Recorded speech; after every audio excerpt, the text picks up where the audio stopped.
Subscribe कीजिए। इसीलिए उनको अंगार कहते हैं, क्योंकि वो अपनी शक्ति कुंडलिनी को दे देते हैं। और कुंडलिनी में जो आग है या जो उसकी ज्वालाएं उठती हैं वो शांत है। आपने कभी सुना नहीं होगा कि इस तरह की शांत भी ज्वालाएं होती हैं। एकदम शांत ज्वालाएं हैं, सप्त रंग की होती हैं और एकदम शांत ज्वालाएं हैं और सहस्त्रार में आपको दिखाई देती है। ये कितनी शांत है। ये सारा कार्य श्री गणेश ने किया हुआ।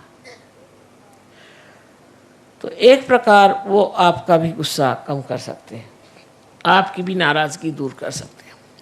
और जब हम नाराज़ हो जाते हैं तो उसमें हम बहक जाते हैं और हमें याद ही नहीं रहता कि हमें क्या करना चाहिए, क्या नहीं करना चाहिए। उसमें हम किसी को मार सकते हैं, पीट सकते हैं, किसी को खून कर सकते हैं, कुछ भी कर सकते हैं। उस वक़्त जो कंट्रोल होता है वो श्री गणेश से होता है और श्री गणेश जो है आपके गुस्से को ठंडा कर देते हैं। अब देखिए कि ईसा मसीह भी उसी तरह के हैं कि उन्होंने ये बताया कि सबको क्षमा कर दो। जिसने तुम्हें तकलीफ़ दी उसके प्रति तुम गुस्सा करते हो, पर अगर तुम सबको क्षमा करना एक बार सीख लो कि सबको क्षमा कर दी। जिन्होंने उनको इतना अपमान करके, इतना सता करके और सूली पे चढ़ाया, उनके लिए भी उन्होंने परमात्मा से, अपने पिता से कहा कि हे पिता, इनको क्षमा कर दो, क्योंकि ये जानते नहीं हैं कि क्या करें। ऐसे जब ईसा मसीह ने कहा तो आप सोचिए, जिस लोगों ने उनको क्रूस पे चढ़ाया, इतना परेशान कर दिया, उनके लिए भी उन्होंने इतनी क्षमा की वृत्ति ली। सो ये उनका एक चरित्र है, एक स्वभाव है। और दूसरा भी ईसा मसीह का चरित्र ऐसा है कि जब लोग उनके मंदिर के सामने बैठ करके और चीज़ें बेच रहे थे, जैसे अपने यहाँ भी हैं, मंदिरों में लोग जाते हैं तो वहाँ चीज़ें बेचते हैं और वही चीज़ चढ़ाते हैं। जैसे एक नारियल को चढ़ाया, फिर ला के उसको बेचते हैं, माने उसका बिजनेस बना लेते हैं। तब उन्होंने हाथ में एक खंडर लेके सबको मारा और कहा कि तुम ये बिजनेस नहीं कर सकते, तुम्हें अगर करना है तो ठीक है, जो कुछ भी है वो स्वच्छ तरीके से होना चाहिए। ये नहीं कि जो आप भगवान को चढ़ा रहे हैं उसको लाकर फिर बेच रहे हैं, जो हार भगवान को चढ़ा रहे हैं उनको लाकर फिर बेच रहे हैं। इस तरह की चीज़ उन्होंने कहा बिल्कुल ही गलत बात है। और इतना उन्हें क्रोध आया कि उन्होंने हाथ में हंटर लिया और उसको सबको तड़ातड़ मारना शुरू कर दिया। ये दूसरी साइड है। ऐसे ही श्री गणेश की भी एक दूसरी साइड है।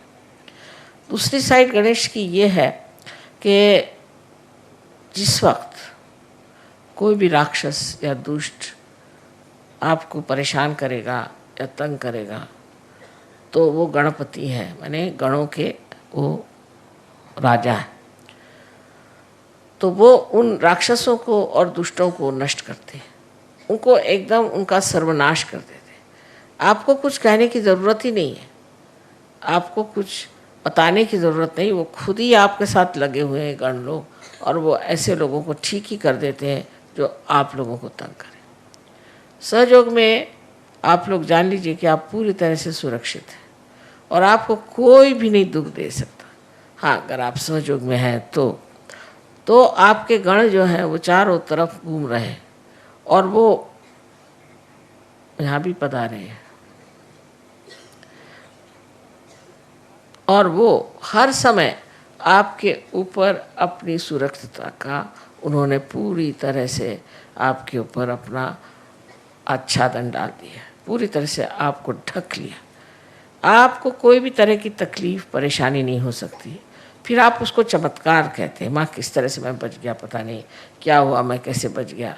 ये सब गणों का काम है और गण ये कार्य जब करते हैं तब समझ लेना कि आप वाकई में एक सहयोगी हैं।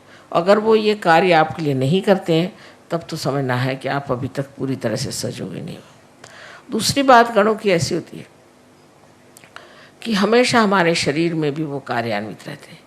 शरीर से बाह्य की चीज़ें जो करते हैं वो सिर्फ आप जब पार हो जाते हैं, जब आपका संबंध परमात्मा से हो जाता है, तब वो आपका शरीर और आपके सब धन और आपकी सब चीज़ें, बच्चे, सबको संभालते हैं। पर उससे पहले हमारे अंदर वो एंटीबॉडीज़ बन करके जीते हैं और ये जो एंटीबॉडीज़ होती हैं यही हमें रोगों से बचाती है और उससे हम लड़ झगड़ सकते हैं। तो इसका चक्र जो है सेंटर हार्ट, यहाँ पर स्टर्नम करके जो हड्डी है उसके अंदर शुरू में होता है। 12 साल तक ये एंटीबॉडीज़ तैयार होती हैं और वो फिर सारे शरीर में दौड़ करके तैयार रहते हैं। जब भी कोई परेशानी होगी तो स्टर्नम हिलने लग जाएगा और उसके हिलते ही जैसे रिमोट कंट्रोल होता है इस तरह से इनको पता हो जाता है और ये फिर उस आने वाले कोई भी जो आदमी आपके ऊपर आक्रमण कर रहा है या कोई सी भी चीज़ आक्रमण कर रही है, कोई वायरस आ रहा है या किसी भी तरह का कोई रोग आपके अंदर घुस रहा हो, उससे ये लड़ते हैं। और जब आप माँ के विरोध में कार्य करते हैं, माँ के विरोध में काम करने का मतलब है नैतिकता से गिर जाना। पिता के विरोध में जाने का मतलब है कि आप कार्यशील न हो, कार्यक्षम न हो, आप कार्यकर्ता न हो, आप में आलस्य आ जाए, ये तो पिता के खिलाफ पाप है। लेकिन माँ के खिलाफ पाप है जहाँ आप अपनी नैतिकता को खो देते हैं। जिन्होंने अपनी नैतिकता को खो दिया है, ऐसे लोगों का ये चक्र बहुत कमज़ोर हो जाता है और इसीलिए फिर ये चक्र जो है इसको ठीक करने में बड़ी मुश्किल हो जाती है। और जो लोग इस तरह से गिर जाते हैं और उनका ठीक होना भी मुश्किल हो जाता है, जैसे एड्स की बीमारी है या इसी तरह की जो बीमारियां हैं जिसे कि हम गुप्त रोग कहते हैं, ये सारे गुप्त रोग अनैतिकता से आते हैं और ये अनैतिकता के रोग जो हैं किसी तरह से भी ठीक नहीं हो सकते जब तक आपके गणेश तत्व ठीक नहीं हो जाएगा। इसलिए समझ लेना चाहिए कि हमें अपने अनैतिकता से अपने सारे व्यक्तित्व को, अपने सारे जीवन को पूरी तरह से आडोलित रखना चाहिए, पूरी समय उसमें पवित्रता में डूबे रहना चाहिए। ये जो पवित्रता है उसके बारे में ईसा मसीह ने बहुत बढ़कर बात कही है, क्योंकि आज्ञा चक्र पे उनका स्थान है, इसलिए उन्होंने आज्ञा चक्र पे बहुत बड़ी बात कही। और वो ये कहा कि तुम्हारे आँखों में भी कोई भी अपवित्रता नहीं होनी चाहिए। Thou shalt not have adulterous eyes। आँखें भी ऐसी हों, वो भी निर्मल होनी चाहिए, क्योंकि आँखें निर्मल कर नहीं है तो ईसा मसीह वहाँ नहीं है। लेकिन देखिए परदेश में हम देखते हैं कि हर एक ईसा को मानने वाले लोग सबकी आंखें बहुत ख़राब है। इस औरत की तरफ देख, उस औरत की तरफ देख, उस तरफ देख, फिर औरतें भी ऐसी आदमियों की तरफ देख, उनकी आंख ऐसी चलती रहती, कभी आंख स्टेडी नहीं रहती। और फिर एक बार ये चल जाए तो ये नेगेटिविटी होती है, भूत है, आँखों से चलते हैं और एक पे जाएंगे फिर दूसरे पे जाएंगे। उसका कोई खेल ऐसा है कि उस खेल में कोई मज़ा तो नहीं आता, पर वो खेल ही अपने आप ही चलते रहता है और आदमी इसी में पागल हो जाता है। तो ईसा मसीह ने भी पवित्रता की अति सूक्ष्म बात कह दी कि तेरी आँख भी अपवित्र नहीं होनी चाहिए, किसी की और तेरी आँख से भी तुम अपवित्रता के भावना से न देखो। ये बात उन्होंने कही, जैसे कि ये पवित्रता का ही पूरा स्रोत है, इसलिए उन्होंने पवित्रता की बात की। ईसा मसीह ने ज़्यादातर पवित्रता की ही बात की है। जहाँ जहाँ बात की है वो ज़्यादातर कि आप अपने को कैसे पवित्र रख सकते हैं और कैसे आप नैतिकता के बल पर खड़े हो सकते हैं।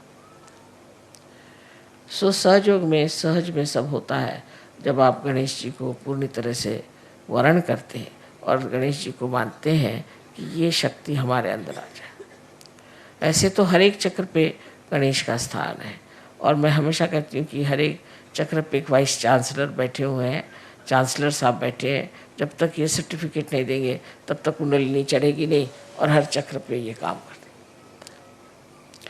तो आज के इस योग की मैंने बात बताई कि उनका जो दूसरा स्वभाव है कि जो अंगार है, उस अंगार को अंगार से भी ठंडा कर सकते,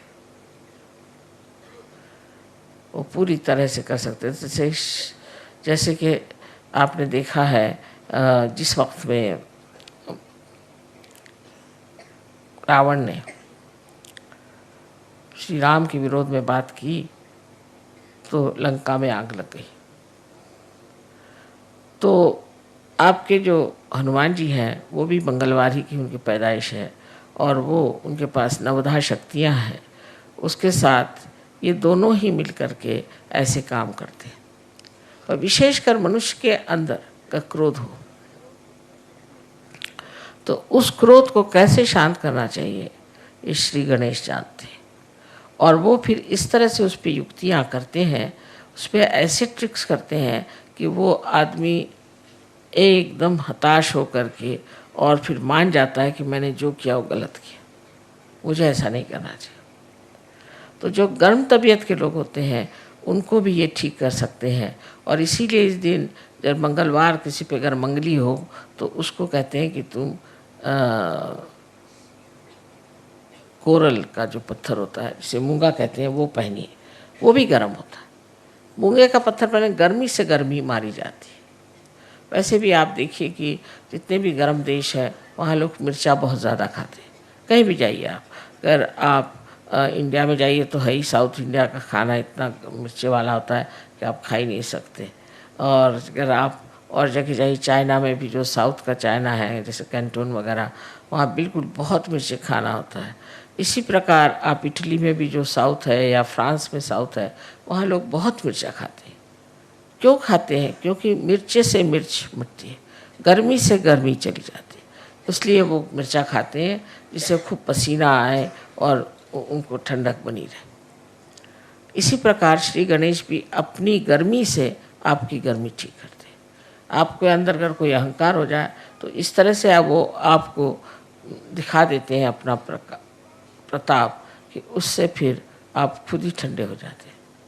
और ये जितनी भी बीमारियां हैं इसमें भी बहुत गर्मी निकलती है, बहुत जनरेट होती है, और इस गर्मी के कारण ही आदमी अस्वस्थ हो जाता है। इसलिए ठीक है कि हम इस गर्मी का ही इलाज करें और उसके लिए श्री गणेश की आराधना करें और उनके प्रति अपने को विशेष रूप से समर्पित करें। आज का दिन बहुत ही बड़ा मैं सोचती हूँ, जो ये 3 चीज़ों का योग यहाँ हो गया कि आज ही ईसा मसीह का जन्म है, आज ही मंगलवार है, आज ही श्री गणेश का भी जन्मदिन है, और आप लोग सब गणपतिपुरे में आए। ये सब कुछ इस कदर बन गया आज कि मुझे इससे बड़ा सहज में ही जो एक चमत्कार होता है, ऐसे लग रहा है कि बड़ा भारी चमत्कार है कि इस वक्त सब लोग आए। पर उसमें तकलीफ भी हो गई कि सब यहाँ पर इतने लोग भीड़ कर गए थे कि हम तो जाम में फंस गए और देर हो गई। पर देर या कोई सी भी चीज़ होती है उसमें सबूरी की बात है। हम तो हमेशा सोचते हैं कि जो समय हमारे लिए नियत है वही समय पूजा होगी, उससे पहले हो ही नहीं सकती। तो इसलिए जो चीज़ नियति का है उसको क्यों बदला जाए, उसके तरफ लड़ाई झगड़ा करने से फ़ायदा क्या। जो है सो है, जिस वक़्त में जो होगा तब हो जाएगा, तब पूजा हो जाएगी। उसमें अब इस वक़्त पूजा नहीं हो रही, ये टाइम था, हम कोई घड़ी के गुलाम तो है नहीं।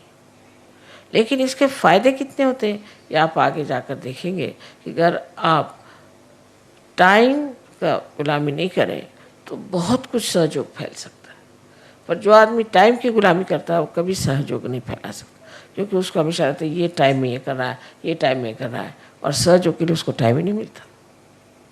पर जो कहेगा कि मुझे सहयोगी करना है तो पूरा टाइम उसके लिए पड़ा हुआ है और पूरी चीज़ बढ़िया तरीके से हो जाती है। पर इस पर सिर्फ बात यह है कि एक तो अनुभव होना चाहिए, और अनुभव होने के बाद उस पर विश्वास होना चाहिए। ऐसी ऐसी चीज़ें घटित हो जाती हैं। बहुत लोग सुबह से शाम तक मुझे अपने चमत्कार बता रहे थे कि माँ मैं तो परेशान था कि जा रहा हूँ, कब मुलाकात होगी, वो आएंगे। देखता क्योंकि सामने ही चले आ रहे। किसी भी चीज़ की आपके मन में इच्छा हो जाए वो चीज़ पूरी हो सकती है, पर विश्वास की बात है। और विश्वास में अंधविश्वास सहयोग में नहीं, बिल्कुल अंधविश्वास नहीं, श्रद्धा है।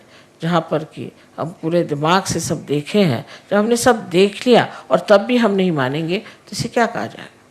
इसे कहा जाएगा कि आप बहुत ही ज़्यादा बेईमान हैं, या आप झूठ बोलते हैं, और या आप महामूर्ख हैं। इनमें से 3 चीज़ें हो सकती हैं कि आप जब सब चीज़ों को देख रहे हैं, उसको जान रहे हैं, वो सब वर्तित हो रहा है, उस पर भी आप उस पर विश्वास नहीं करते, तो फिर आप में कुछ न कुछ खराबी। ये सब देखते हुए आप सोच सकते हैं कि श्री गणेश कितनी बड़ी चीज़ है।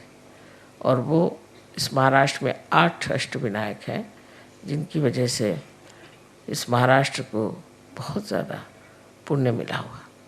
लेकिन तो भी लोग इतने पागल हैं, वह इसी के पीछे दौड़ते रहेंगे, यही सब करते रहेंगे, कर्म कांडों में फंस जाएंगे, पर ये नहीं होगा कि सत्य को प्राप्त करें। अब आप लोग बहुत नसीब वाले हैं, बहुत समझदार हैं, जो आप लोगों ने सत्य को खोजा और आपने पा ली। लेकिन अब इसको बनाने के लिए आपको चाहिए कि आप गणेश के गुणों को अपने अंदर ले लीजिए। मैं देख रही थी हज़ारों लोग आए थे गणेश जी की पूजा के लिए। इनमें से कितने लोग गणेश जी को जो मानते हैं, कितने लोग ऐसे जिनमें गणेश जी का कोई भी गुण हो, ऐसा कुछ दिखाई नहीं देता। शराब पिएंगे, आपस में लड़ेंगे झगड़ेंगे, औरतों को सताएंगे, मारेंगे पीटेंगे, सब करेंगे, और श्री गणेश के अंगारिका में पहुंच गए। अरे आप जब इतनी बड़ी अंगार है तो आप काहे को आए हैं? इसका कोई विचार ही नहीं करता कि हम किसी चीज़ में विश्वास करते हैं तो उसके गुण हमारे अंदर कितने हैं। हाँ, हमें उन पर बड़ा विश्वास है, हम तो इनकी पूजा करते हैं, हम उनकी पूजा करते हैं। अच्छा, पर तुम्हारे अंदर उसके कौन से गुण हैं? ऐसे कोई सोचता है। लेकिन सच्चाई तो ये है कि अगर आप किसी को मानते हैं तो उनके गुण भी आपके अंदर आने चाहिए, और जब तक ये गुण आपके अंदर नहीं आते तब आपका मानना न मानना बराबर है, उसका कोई फर्क ही नहीं पड़ने वाला।